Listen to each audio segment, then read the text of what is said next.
В этом выпуске мы продолжаем наши приключения в новой для нас стране Колумбии. Мы представим вам потрясающие уголки природы, а также места этой удивительной земли.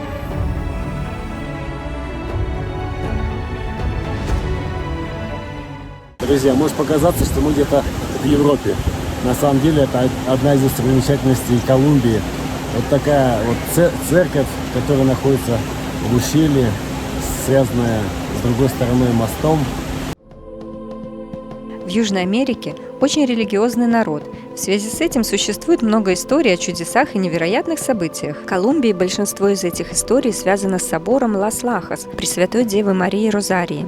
Одна из самых знаменитых – история о Марии Муэсес и чудесном исцелении, дарованном Девой Марией и ее дочери. Индейская женщина Мария Муэсес и ее маленькая дочь Роза, глухонемая от рождения, остановились отдохнуть в пещере. Девочка ускользнула от своей матери и решила полазить по камням. Вскоре Мария услышала голос своей дочери, которая кричала, что увидела женщину с ребенком на руках. Изумлению Марии не было предела, ее глухонемая дочь заговорила. Собор Лас-Лахас, который называют Божьим чудом над пропастью, ежегодно посещают 750 тысяч прихожан. В основном это колумбийцы и эквадорцы. Британский журнал был впечатлен как его готическим стилем, так и фактом, что он был построен над каньоном в 100 метрах над рекой. В декабре 2015 года британская газета The Telegraph назвала Лас-Лахас самой красивой церковью в мире.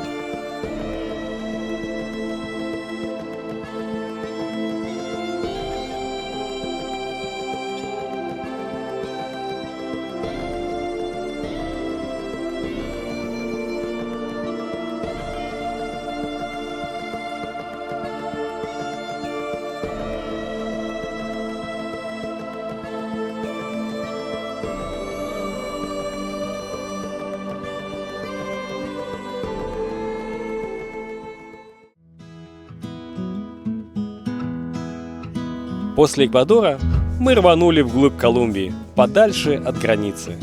Дороги в этой части страны хорошие, много новых участков, поэтому двигались мы быстро.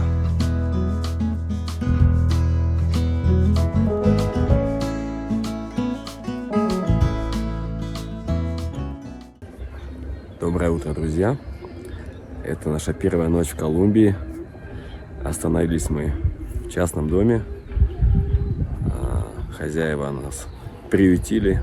У них место есть для 2 автобусов. Вот здесь прекрасная собака.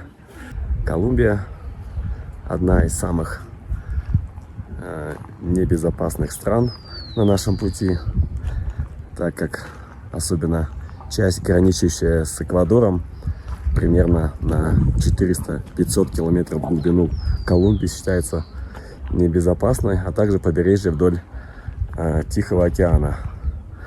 Здесь орудуют герилья. Это такие в переводе партизаны, повстанцы, а по-нашему просто бандиты, которые могут вас ограбить. Поэтому мы стараемся останавливаться на охраняемых территориях, либо у частных лиц, которые предлагают какие-то свои услуги, как в данном случае. Вот у них небольшой домик у хозяев. Они нас приютили здесь спокойно. Вот стоит это $10. В принципе, нормально за безопасность и за все удобства. Вот. А в Эквадоре, кстати, мы ночевали в основном тоже на платных стоянках, кемпингах, либо у частных людей. И за 3 недели всего лишь, наверное, ночей 5, где мы ночевали диким образом. Вот. Но там как-то все было безопасно, и мы ничего не чувствовали, никаких напрягов. Вот. Но лучше избегать таких случаев. Вот. Сегодня едем дальше. Сейчас выберем дорогу, направление и поедем. Находимся мы на высоте 3000 метров. Километров 150 уже от границы отъехали. Все классно, погода хорошая.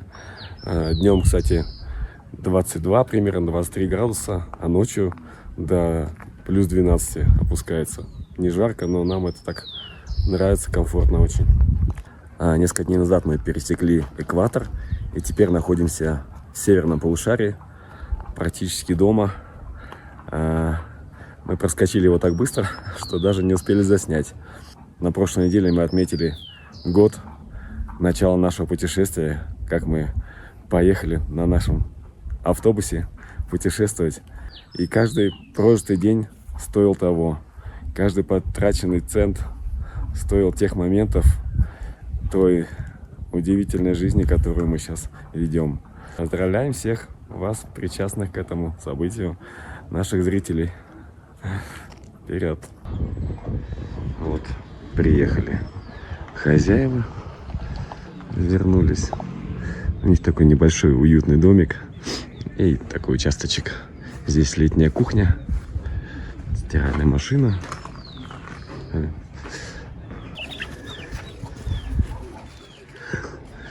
Алло, Оля, здесь.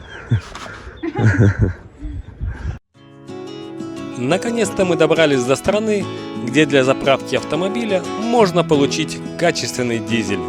А одна из компаний предлагает два сорта дизеля, и один из них премиальный, которым мы и заправлялись. Стоимость составила около 60 центов за литр. Мы заехали на ремонт в небольшую мастерскую. Хозяева два француза, это один из них. Они тут делают небольшой проект, создают свой автодом, наверное, на продажу. Вот. А мы делаем чек тормозов, ну и всего остального. Ну вот так это выглядит со стороны, это место с великолепной панорамой на вулканы, горы Колумбии. Ну, все прилично здесь, классный, такая классная мастерская, все есть, помогают путешественникам. Это очень известное место, нам вот уже порекомендовали. Так все это выглядит прилично изнутри.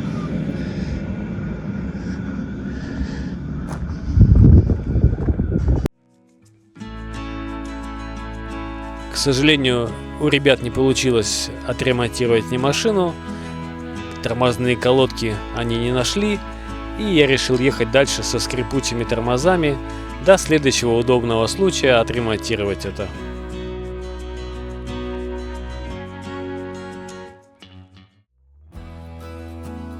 А по пути мы заехали на ферму, где выращивают кофе.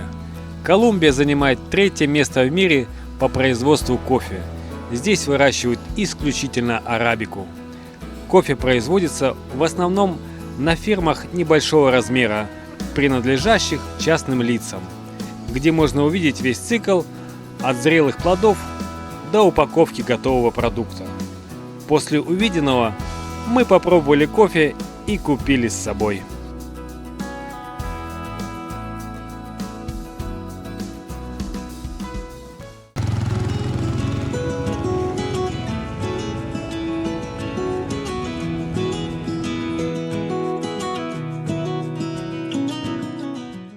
Друзья, мы добрались до археологического комплекса рядом с городом Сан-Агустин.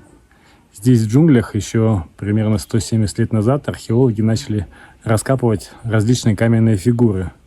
Их нашли довольно много, принадлежащие старой доколумбовой цивилизации. До этого комплекса мы хотели доехать, но дорога была полностью разрушена, мосты смыты, и пришлось ехать в объезд. И чтобы ехать в объезд, надо было ехать по тоже плохой дороге, одной из самых худших в Колумбии. Но, тем не менее, мы добрались, и вот мы гуляем теперь по джунглям. Все эти фигурки расположены в джунглях. Сделал маршрут. 3 таких комплекса. Вот этот первый, и потом мы еще 2 других посетим за одну цену. Недалеко от Сан-Агустина, на высоте 1800 метров, в пещерах нашли большое количество каменных фигур. На сегодняшний день найдено свыше 500 гигантских изваяний людей, богов и животных. Историки и археологи до сих пор гадают об их происхождении и возрасте. Многие в них видят сходство с каменными идолами острова Пасхи.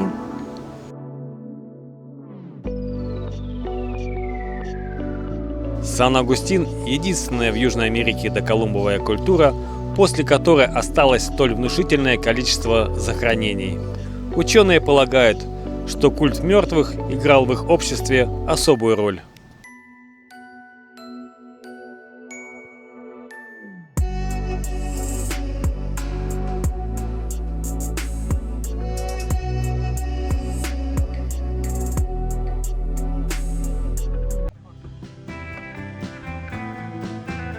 Отправившись во вторую часть этого археологического парка, мы решили немножко поразвлечь местных жителей, предоставив им возможность потолкать нашу машину по канавам. Понабежали ребята с мачетами, нарубили бревен и дружными усилиями вытащили нас из ямы, отказавшись при этом от вознаграждения. Вот такие вот отзывчивые колумбийцы. А в следующей точке парка нас встретили с песнями и плясками и повязали галстуки в цвете логотипа нашего канала.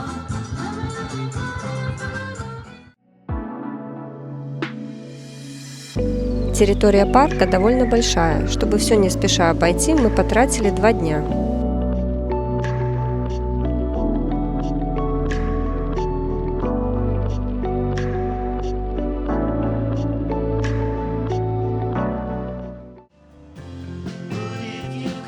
А так работают наши братья меньшие, санитары леса, трудяги-муравьи.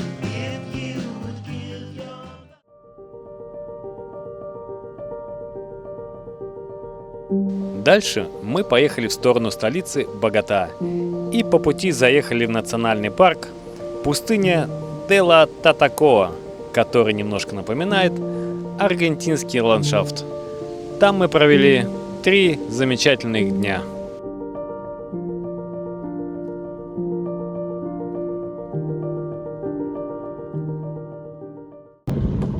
Попалось на дороге какое-то странное дерево, до этого мы такие не встречали. Вот с такими плодами, с цветочками. Оно очень мягкий. О, видите, как спущенный мячик. Такой вот. Ой, с молоком. А ну-ка. Ух ты. Внутри вот такая вот косточка волосатая. Прикольно.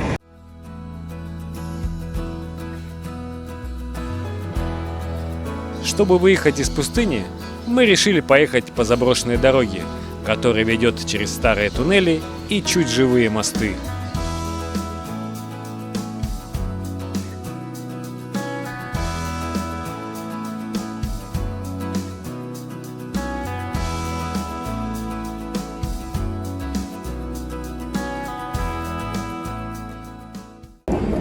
Друзья, мы добрались до столицы Колумбии Богота. Запарковали машину в центре, нашли парковку платную и пошли гулять по городу. Здесь, конечно, чувствуется, что небезопасно. Сейчас пройдемся по центру. Думаю, что за пределы центра выходить не стоит. Но посмотрим, как будет. Мы даже не стал бриться. Погода сама то, не жарко, потому что последние дни мы просто умирали от жары. А здесь высота 2500. Поэтому прохладно, солнца нет, даже немножко дождливо. Вот, так что идем гулять. Богота из года в год входит в десятку самых опасных городов мира, а также является самым опасным городом Колумбии. В Боготе один из самых старых университетов Латинской Америки – университет Росарио, основанный в 1620 году. По занимаемой площади Богота является 3-м городом в мире. В городе практически нет небоскребов и других высотных зданий. После увлекательной прогулки по городу мы решили пообедать в рыбном ресторане. Здесь нас ждали блюда из морепродуктов, приготовленные по традиционным рецептам. Но их вкусы нам не особо понравились.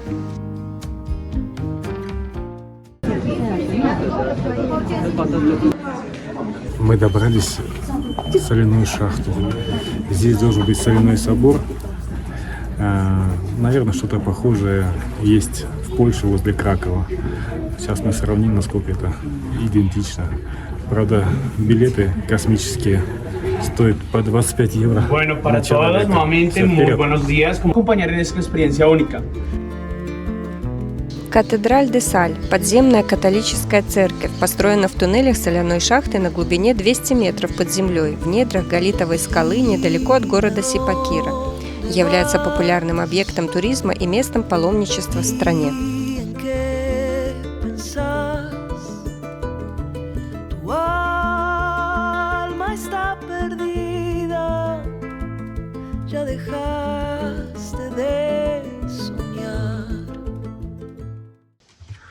Оля сегодня сделала вот такой вот дивный тортик.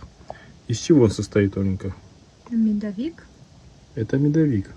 с клубничной прослойкой и с голубикой. А какой соус там? Заварной крем. Заварной крем. Заварной ванильный. И клубника. Понятно. Вот такие мы. Очень объедение вкусно. Да, очень вкусно. Вот. Оля уговорила купить на пробу вот этих больших колбасок. И вот такие мы еще не пробовали тоже. Вот взяли, посмотри. Вот колбасу взяли. Ну, и эту штуку. Такую штуку. Пойдем пробовать. Итак, друзья, мы решили все-таки попробовать то, что мы купили. Вот этот сервелат, докторскую. И вот эту желтую такую вот дыньку. Ну, режь его. Вперед. Смотрим, что там такое внутри. Твердый. Как арбузная корка. Как кабачок. Как кабачок. Это кабачок. Да это же кабачок. Но она сказала, это фрукт. Она сказала, должен быть сладким. А выглядит как кабачок. Дыня, даже фу, это тыква. Не, кабачок прям. Кабачок. Ну, пробую. Давай. Подожди, я вырежу. Как запах? Всё. Кабачка. Запах кабачка. Короче, мы купили кабачок. А боже, он еще такой твердый. Ну, это кабачок. Это кабачок. Ну, ладно, это хорошо. Мы любим кабачки. Будем жарить. Он такой огромный. Будем жарить. А вкус обычный, да? Вкус кабачка, но чуть-чуть сочнее. Отлично. Посмотрим, как он будет в драниках из кабачка. Итак, второй. Что это? Ой, блин. Она сказала, как маракуйя. Это как маракуйя огромная. Ничего себе. Запах такой Пробуем. стоит. Это вкусно. Да? Ну все, начинаем есть. Ну что, друзья, мы распробовали вот этот огромный маракую. Да? Маракуйя классная. Да. Это чуть-чуть похоже на дыню. Тоже вот кабачок этот, он немножко похож на дыню. Короче, мы их будем жарить, как положено кабачкам. А это мы сейчас съедим, прямо очень вкусно. Я уже половину вот съел.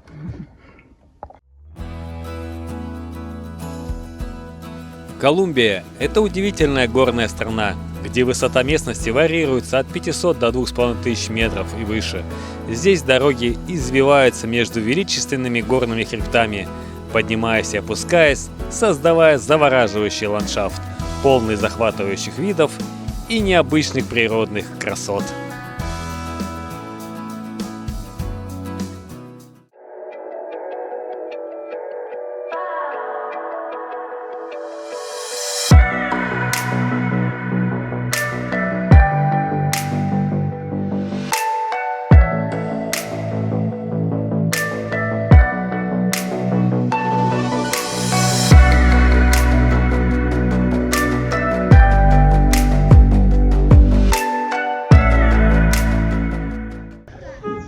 Заехали в какой-то дом отдыха и попросились на ночлег. За 7 евро нам выделили вот такое место среди лошадок. Вот таким прекрасным видом. Душ, туалет.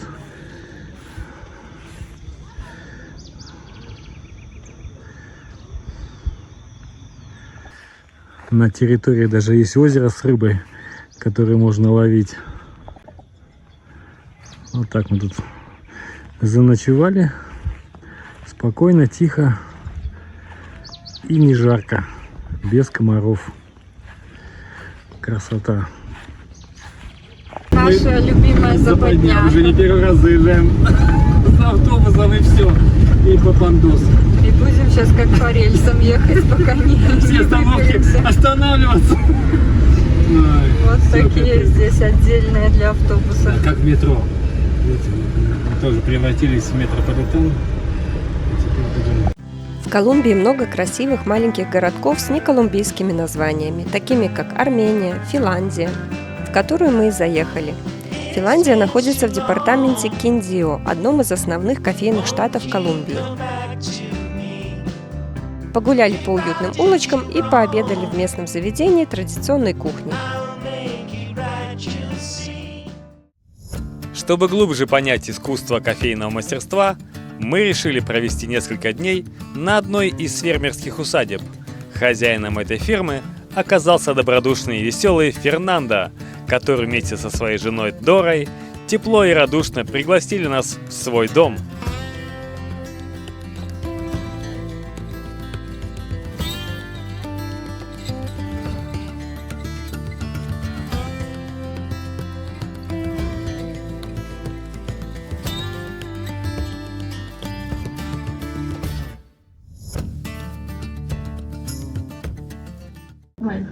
Мы нашли это растение, с которого делают краску индейцы. Вот он так выглядит внутри. Вот они очень такие, раздавливаешь, и вот прямо краска получается. Вот так оно выглядит. Вот такой волосатый. Потом сейчас дерево покажем. Вот так выглядит этот куст. Это даже не дерево. Вот такие плоды. Вот раскалываются. И там вот еще не соспевшие семена, которые красятся в красный цвет. Здесь они в разном состоянии. Есть молодые, есть уже более созревшие и черные. Но черные, наверное, это уже перезрел. Ой, колючие. Да, черные уже все. Вот так они начинают цвести. Красивые. Привет, друзья! Сегодня мы ночевали на ферме на Фазенде. Хозяев зовут Фернандо и Дора. Остались мы у них на 2 ночи.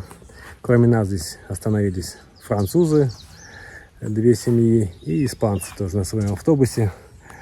Это находится недалеко от места, которое называется Армения. И еще ближе здесь находится место, называется Финляндия. Значит, здесь расположены различные плантации кофе, какао, бананов, различных других фруктов, которые мы, кстати, будем завтра собирать. Сейчас мы ожидаем приезд наших товарищей, которые давно с нами переписывались, но мы их еще не встречали. Это будет уже 2-я встреча с земляками с далекого восточного континента. Ждем, смотрим, удивляемся. Вот с таким видом мы здесь остановились. Плотненько так, французы, испанцы, мы. Но они сейчас должны как раз уехать. Я надеюсь, как раз они освободят место для наших товарищей. Вот. Очень интересная здесь атмосфера. Живем в колумбийской семье. Очень тесно. Они готовят еду. Они всегда рядом, всегда помогают. Готовы прийти по любому вопросу на помощь. Мы тут постирались у них. Сегодня мололи кофе. Делали его. Он слабо обжаренный. И такой вот специфический у него вкус с кислинкой. Завтра пойдем мы его собирать сами. Могли бы сегодня, но мы решили завтра вместе с нашими товарищами. Вот. Ну, панорама, конечно, потрясная. Здесь такой вот вид. Облака, небо, вообще супер красиво, конечно. Вообще Колумбия, она отличается от того же Эквадора, Перу. Мне она больше нравится именно своим ландшафтом, как гармонично здесь переплетаются холмы, вот эти деревья всякие такие вот после дождика земля размякла, мы еще себя кое-как пробрались. А вот французикам выезжать придется в цепях по этой грязюке, потому что дорога сюда тоже не сладкая, узкая и очень такая размытая, грязная. Местами можно завязнуть. Посмотрим, как они отсюда выйдут. А вот и подъехали. Пытаются заехать в эти узкие ворота. Все. Вперед. Собака. Ну все. Добрались. Вечером за ужином, приготовленным хозяевами, мы отметили наше знакомство. В кругу радушных хозяев собрались русские, белорусы, французы, немцы, испанцы, колумбийцы и словаки. За общим столом звучали разговоры на разных языках, создавая атмосферу веселья и единения.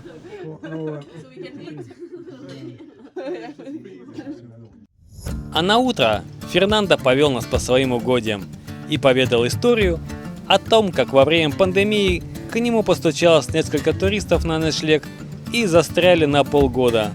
Тем самым подтолкнули его на мысль организовать эко-кемпинг. С тех пор поток путешественников к нему не иссякает.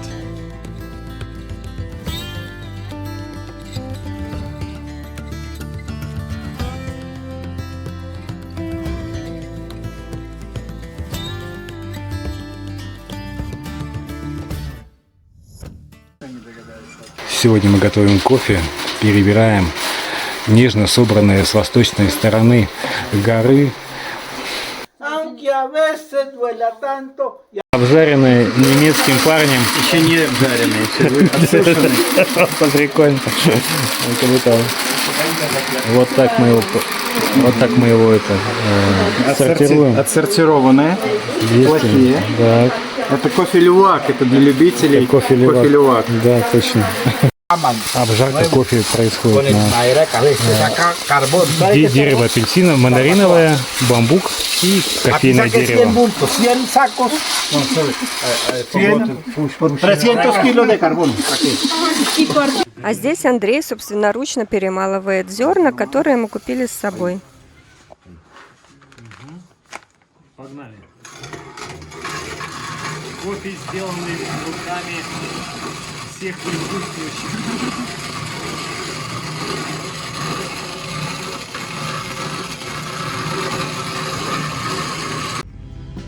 А перед отъездом пошел сильный дождь и почва размокла, так что мы не смогли выехать без посторонней помощи.